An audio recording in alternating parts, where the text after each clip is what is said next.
Me gustaría saber cuáles son sus expectativas con respecto a Martín Ruggiero, el nuevo ministro de Trabajo.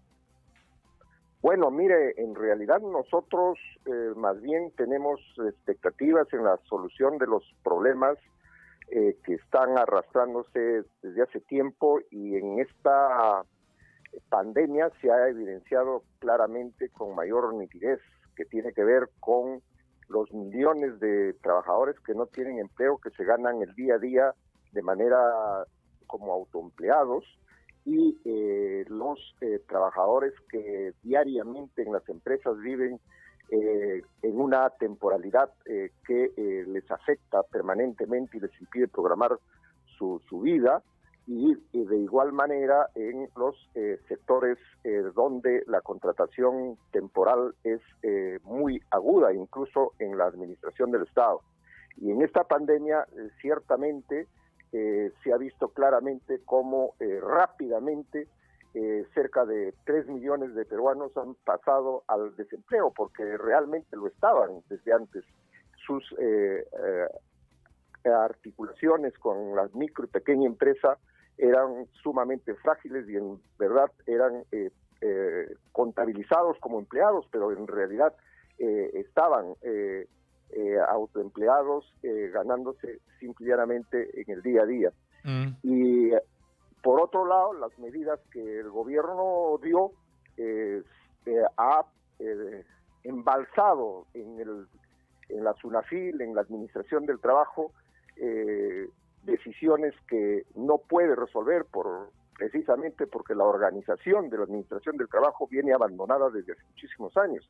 Igual que sucede en el sector salud, en la propia sector educación, sucede en el sector trabajo, y la verdad es que la clase política e incluso la propia sociedad no hemos hecho caso a esa circunstancia, y ahora lo vivimos diariamente. Ahora, una cosa de coyuntura, don Julio César Bazán, en su condición de presidente de la Central Unitaria de Trabajadores del Perú, ¿le pareció necesario el cambio? ¿Ya era necesario un cambio en el sector trabajo? A nosotros nos ha parecido siempre la necesidad de un cambio en todo el gabinete, porque las políticas en su conjunto que venían implementándose, francamente eran anuncios y anuncios y anuncios, pero los cumplimientos en absoluto. Ya, pero sobre la cartera concreta que tiene que ver con los trabajadores, con la señora Silvia Cáceres, ¿estaba bien su cambio? ¿Era de esperarse? ¿Ustedes pedían ese cambio y ya estaba agotada la ministra? Sí, igual que el gabinete en su conjunto, le vuelvo a decir, porque ella implementaba los acuerdos del gabinete, y ahora está entrando un ministro que va a responder también a este gabinete, y este gabinete lo que creo está ingresando es para facilitar el excesivo afán del empresariado de impulsar actividades a costa de la vida y de la salud de los trabajadores. Es decir, para usted este nuevo ministro y el presidente del Consejo de Ministros va a responder a las necesidades y a las demandas del empresariado y no de los trabajadores.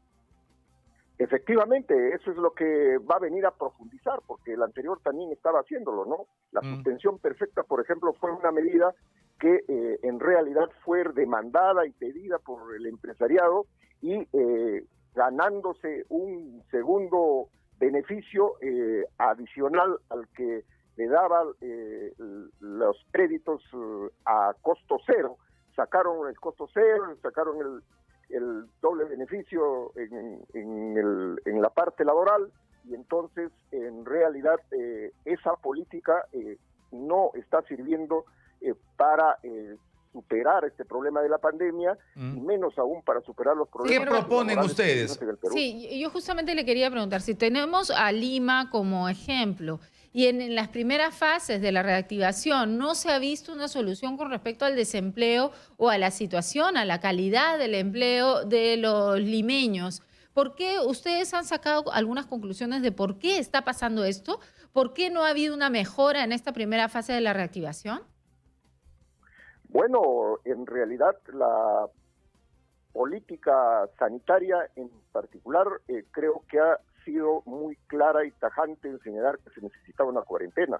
Lo que ha impedido que estemos mejorando es la precisamente la fragilidad y la desorganización que existe para atender a los más vulnerables, que existe para atender a los que no tienen empleo, que por hambre han tenido que salir a las calles y tener que estar exponiéndose al contagio y además forzados por la codicia empresarial que hace y deshace en este país.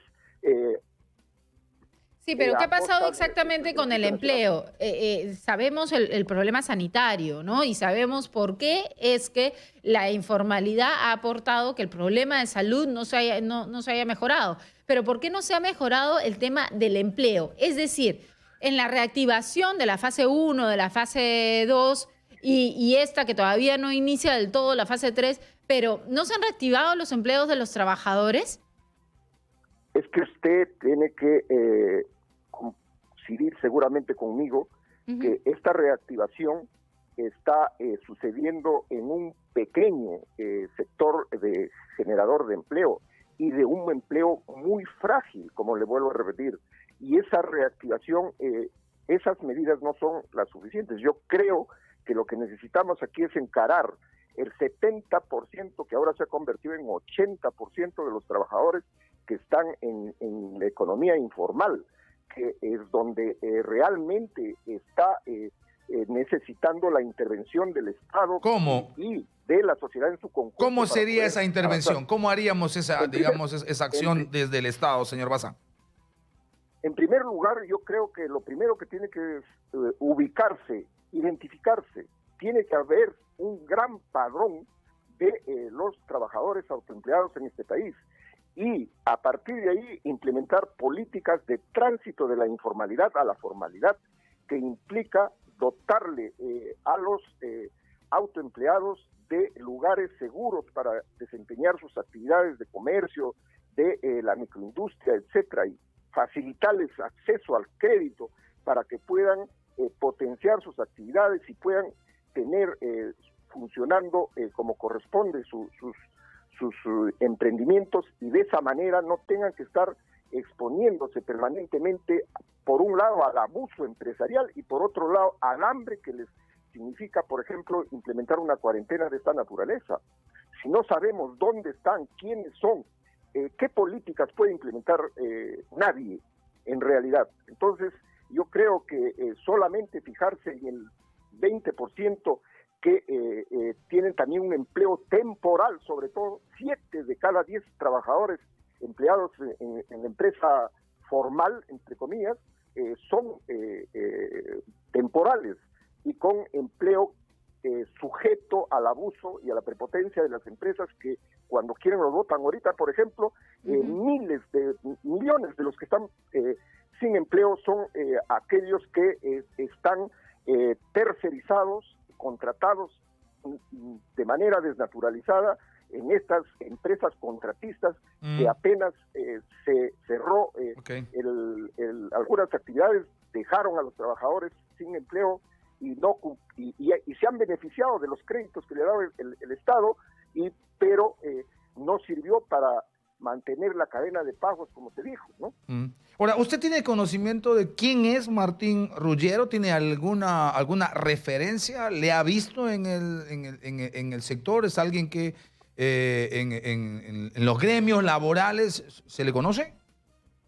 No, definitivamente en el mundo del trabajo no lo conocemos a este nuevo ministro. En realidad es un desconocido y por las referencias que hemos sacado, más bien está ligado pues a estudios de abogados que han estado al servicio de algunas empresas que, dicho sea de paso, son bastante cuestionadas y que han estado haciendo uso del erario nacional para enriquecerse de manera irregular, ¿no? ¿Qué le parece eso?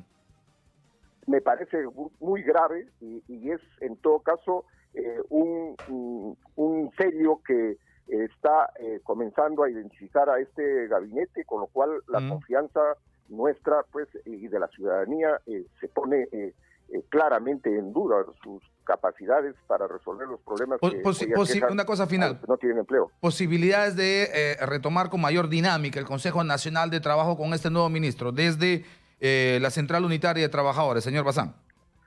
Bueno, justamente al tomar conocimiento del